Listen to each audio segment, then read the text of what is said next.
جی ہاں ناظرین، drama serial نقاب کی نیکسٹ آنے والی ایپیسوڈ میں آپ دیکھیں گے کہ ادھر بلال رشتہ تو لے جاتا ہے لیکن بہت زیادہ پریشان بھی ہوتا ہے کہ کہیں انکار ہی نہ کر دے ایمان، لیکن اس کی آنکھوں میں تو محبت ہی نظر آتی ہے۔ اور ادھر آپ دیکھیں گے کہ تیمور بہت ہی چالاکی کے ساتھ پلاننگ کر رہا ہوتا ہے کہ اس طرح تو ایمان ماننے والی ہے نہیں، اسی لیے کیوں نہ اسے رشوت کے کیس میں پھنسانے کی دھمکی دی جائے تاکہ وہ بہت جلد ہی اس کی باتوں میں آ کر ڈر جائے گی اور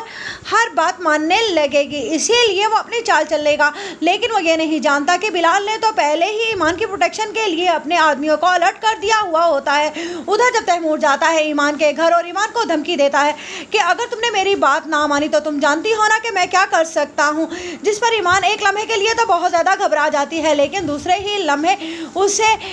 بلال کے بھیجے ہوئے آدمیوں کے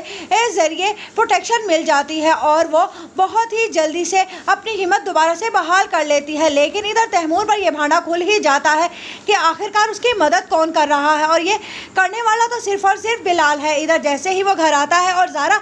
اس سے بدتمیزی کرنے کی کوشش کرتی ہے تو تیمور سارے کا سارا غصہ زارا پر نکال دیتا ہے اور کہتا ہے کہ تمہیں کیا لگتا ہے کہ تم دونوں بہن بھائی مل کر ہمیں پاگل بنا سکتے ہو، جس پر زارا کہتی ہے کہ یہ بلال بیچ میں کہاں سے آ گیا، جس پر تیمور کہتا ہے کہ بلال بیچ میں سے گیا ہی کہاں تھا، تم جانتی ہو نا کہ اس دن بھی بلال اسے لے کر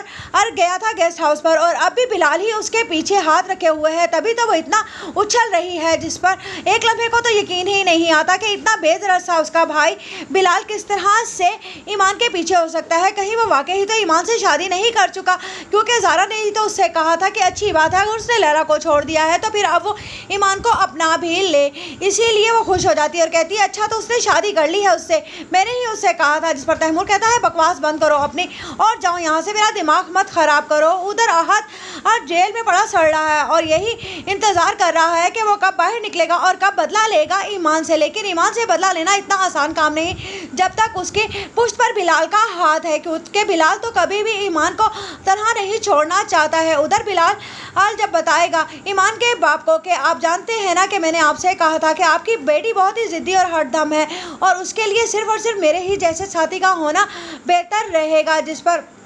ایمان کا باپ جب ایمان سے بات کرتا ہے تو پہلے تو ایمان سوچ میں پڑ جاتی ہے لیکن دوسرے ہی لمحے اسے بلال کی ہر وہ بات یاد آنے لگتی ہے جس سے اسے سہارا ملا ہوتا ہے، کیونکہ ایک لمحے میں تو ایمان بھی بلال سے محبت کرنے لگی ہے اور اب وہ بھی اس کے بغیر نہیں رہ سکتی، کیونکہ وہ جان چکی ہے کہ بلال جب تک اس کی رہنمائی کر رہا ہے تب تک ہی وہ حوصلہ باندھے ہوئے ہے۔ ادھر آپ دیکھیں گے کہ تیمور کا باپ بہت ہی چیختا اور چلاتا ہے تیمور پر اور کہتا ہے کہ تمہیں ضرورت کیا تھی اس طرح سے